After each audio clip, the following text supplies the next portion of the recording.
Assalamualaikum warahmatullahi wabarakatuh. Perkenalkan, nama aku Intan Nuraini. Di sini aku bakal menceritakan salah satu sahabat Nabi, yaitu Zubair bin Awam. Zubair bin Awam dikenal sebagai seorang yang kuat dan berani. Ia peserta dalam banyak peperangan bersama Rasulullah, termasuk perang Badar, Uhud, dan Handak. Ia juga dikenal sebagai seorang yang dermawan dan memiliki sifat tawakal yang sempurna kepada Allah.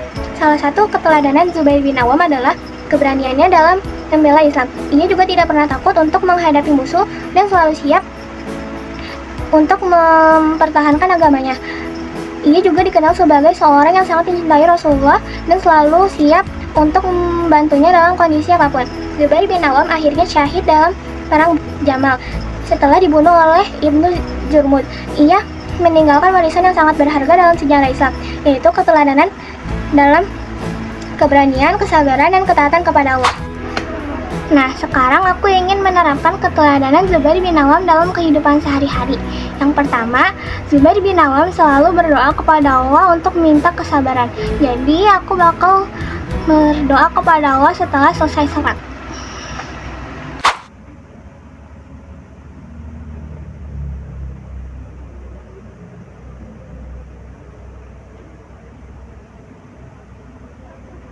Bismillahirrahmanirrahim. Ya Allah, peluklah aku hingga hatiku bisa merasa tenang dan damai. Hilangkanlah tangisku sehingga aku bisa merasa sabar dan ikhlas, ya Allah.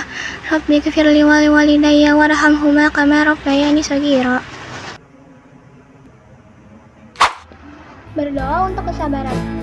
Ya Allah, aku memohon kepadamu kesabaran dalam menghadapi kesulitan dan kesabaran dalam menghadapi kemudahan. Hadis riwayat Tirmidzi.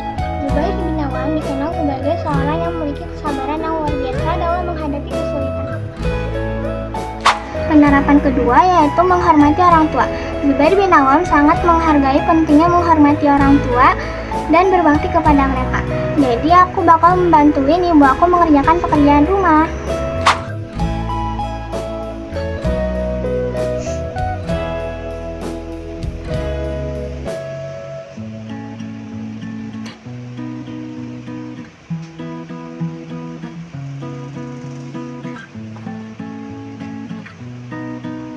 Rasulullah SAW bersabda, berbuat baik kepada ibu bapamu, karena itu adalah kunci pintu surga.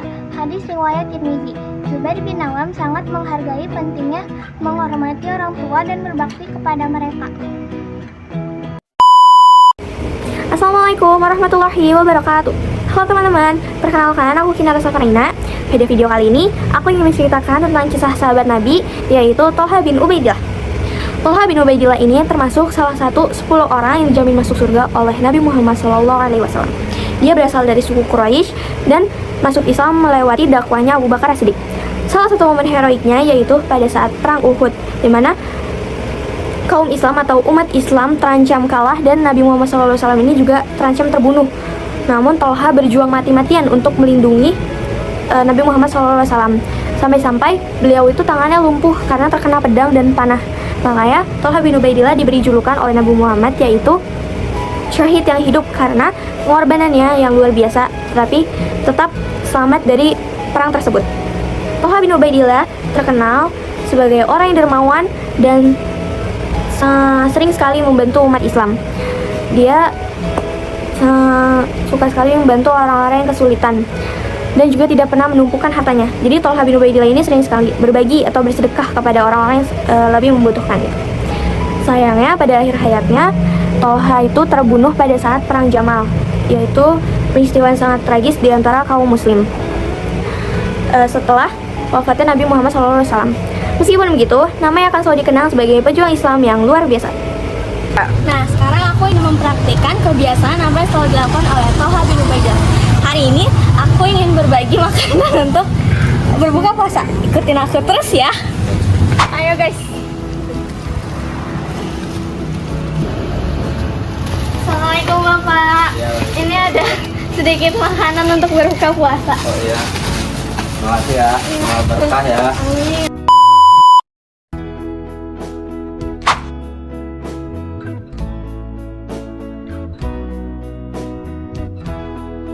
One hour later.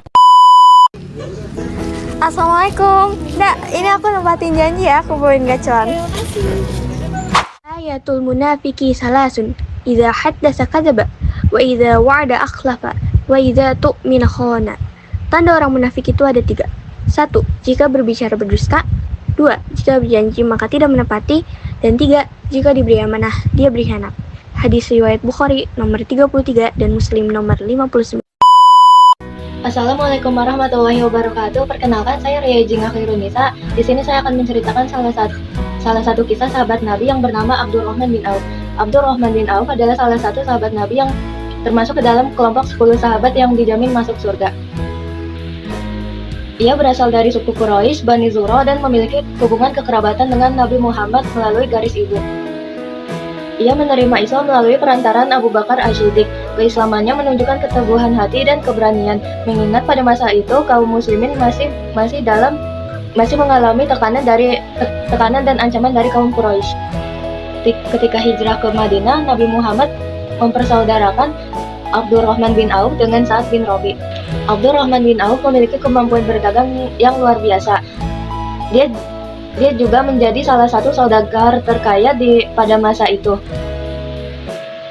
Meski begitu, Abdurrahman bin Auf juga turut serta dalam ikut peperangan bersama Nabi Muhammad SAW, yaitu dalam perang Badar, Uhud, dan Tabuk. Ia juga dikenal sebagai pejuang yang gagah berani dan cerdas dalam membuat strategi. Nabi Muhammad juga pernah mengangkatnya menjadi pemimpin dalam suatu ekspedisi militer. Abdurrahman bin Auf wafat pada tahun 35 Hijriah atau 653 Masehi.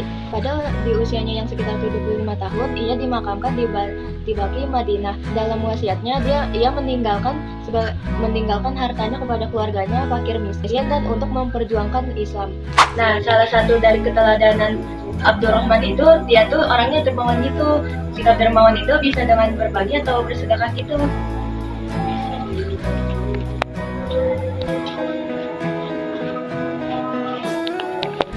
Halo Kak, aku ini mau berbagi makanan, maaf ya, cuma ada mie instan. Nggak apa-apa, iya makasih. Sedekah tidak akan mengurangi harta. Tidak ada orang yang memberi maaf kepada orang lain, melainkan Allah akan menambah kemuliaannya. Hadis riwayat Muslim nomor 2588. Nah, sikap kedua yang bisa kita contoh dari Abdurrahman bin Auf itu sikap dia yang berani. Salah satu contoh sikap berani itu misalnya kita berani menegur orang ketika berbuat salah. Misalnya kayak kita kalau melihat teman kita ngerusak tanaman, kamu jangan itu, tanamannya jangan digituin, kasihan. Oh iya, Mak. Assalamualaikum warahmatullahi wabarakatuh. Perkenalkan, nama aku Ana Al-Nisa. Aku akan menceritakan sedikit singkat tentang Utsman bin Affan. Utsman bin Affan adalah salah satu sahabat Nabi Muhammad SAW. Ia dijuluki sebagai Dzunurain atau pemilik dua cahaya karena ia menikahi dua putri Nabi, yaitu Ruqayyah dan Ummu Kulsum. Utsman bin Affan juga salah satu khalifah Rasyid ketiga setelah wafatnya Umar bin Khattab. Ia diangkat menjadi khalifah Rasyidin pada musyawarah di Majlis Syuro pada tahun 644 Masehi. Utsman bin Affan masuk Islam pada tahun 610 Masehi atas ajakan Abu Bakar As-Siddiq. Saat itu Utsman bin Affan masuk Islam pada umur 34 tahun. Utsman bin Affan wafat pada 35 Hijriah karena dibunuh oleh massa yang tidak puas oleh kepemimpinannya. Salah satu keseharian Utsman bin Affan adalah ia suka bersih-bersih. Ayo kita mengaku.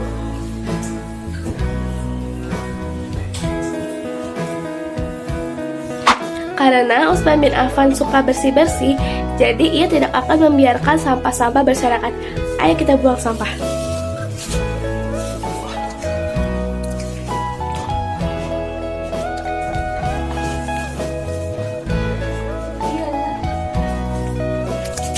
Sudah deh. Dari Abdullah bin Umar, Nabi Muhammad SAW bersabda, "Barang siapa yang memusuhi Utsman, maka dia akan memusuhi aku." Hadis riwayat Bukhari. Assalamualaikum warahmatullahi wabarakatuh. Perkenalkan, nama aku Arsyifa Rujuyanti. Di video ini aku akan menceritakan dan meneladangkan tentang Khalifah Abu Bakar As-Siddiq.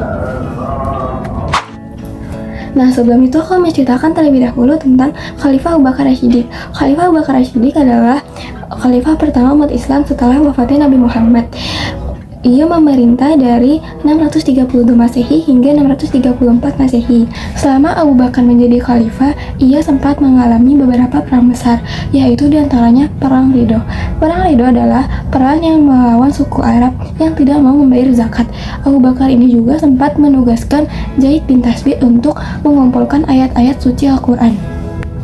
Nah, di video tadi kan aku sudah menceritakan tentang biografinya Abu Bakar Ash-Shiddiq. Sekarang aku mau menerapkan keteladanan Abu Bakar Ash-Shiddiq dalam keseharian. Yang pertama yaitu peduli sosial. Kalian tahu gak sih berita yang banjir di Jabodetabek itu? Nah, aku mau berdonasi lewat website yang ada di Basnas.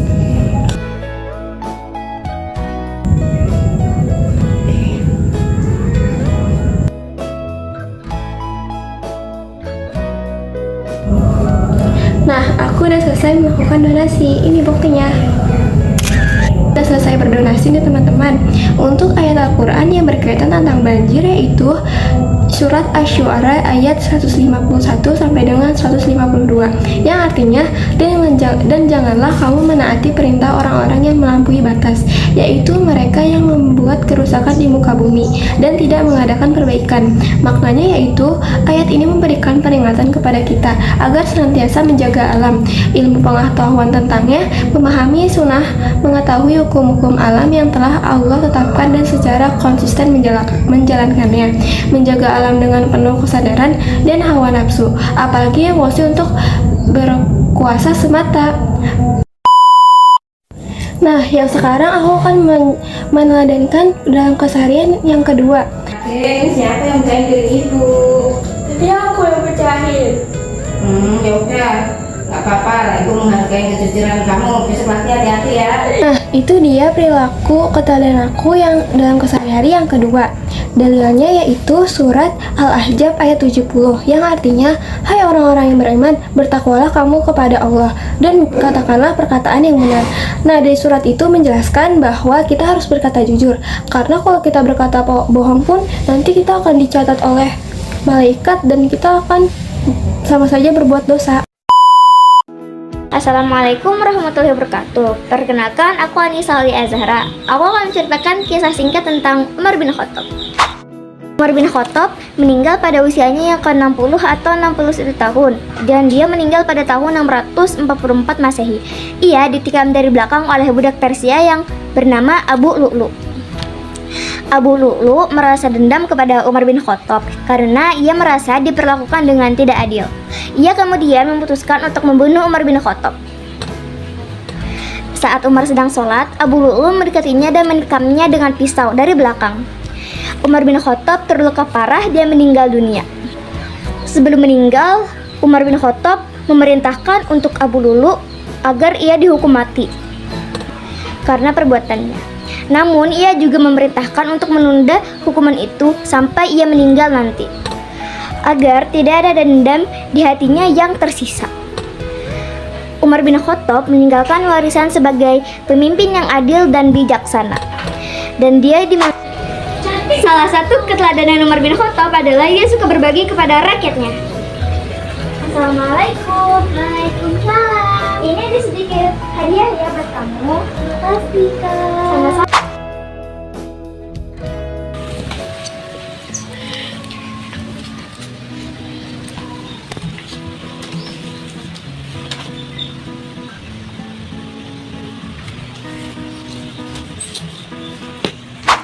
Dalam riwayat Muslim disebutkan bahwa Umar bin Khattab adalah seorang yang sangat sabar dan dia tidak pernah marah tanpa alasan yang jelas. Hadis riwayat Muslim nomor 1752. Assalamualaikum warahmatullahi wabarakatuh. Halo semuanya, perkenalkan nama aku Syafina Nur Fadila. Aku dari kelas 81 kelompok A. Di sini aku akan menjelaskan kisah teladan dari sahabat Nabi yaitu Ali bin Abi Thalib radhiyallahu anhu. Ali bin Abi Thalib lahir di Mekah sekitar tahun 600 Masehi. Beliau adalah salah satu tokoh paling berpengaruh dalam sejarah Islam. Ia adalah sepupu, penantu, dan sahabat dekat Nabi Muhammad SAW. Dibesarkan di rumah Nabi, Ali adalah orang pertama dari kalangan anak-anak yang memeluk agama Islam. Menunjukkan kecerdasan dan keyakinan yang kuat sejak muda, keberanian Ali di medan perang sangat legendaris. Ia memainkan peran kunci dalam pertempuran penting seperti Perang Badar, Perang Uhud, dan Perang Khandaq, di mana ia menunjukkan keahlian tempur dan keberanian yang luar biasa. Pernikahannya dengan Fatimah Az-Zahra, putri Nabi Muhammad, memperkuat hubungannya dengan Nabi dan menghasilkan keturunan yang sangat dihormati dalam Islam, yaitu Hasan dan Hussein. Setelah wafatnya Khalifah Utsman bin Affan, beliau diangkat menjadi khalifah keempat. Masa pemerintahannya ditandai dengan tantangan besar, termasuk konflik internal seperti Perang Jamal dan Perang Siffin. Meskipun menghadapi kesulitan, Ali tetap berpegang pada prinsip keadilan dan kebenaran. Ali bin Abi Thalib tidak hanya dikenal karena keberanian dan kepemimpinannya, tetapi juga karena kebijaksanaan dan pengetahuannya yang mendalam tentang agama. Kata-kata dan ajarannya yang bijaksana terus menginspirasi umat Islam hingga saat ini. Ia dibunuh oleh Khawarij pada tahun 661 Masehi, meninggalkan warisan, keberanian, keadilan, dan kebijaksanaan yang abadi.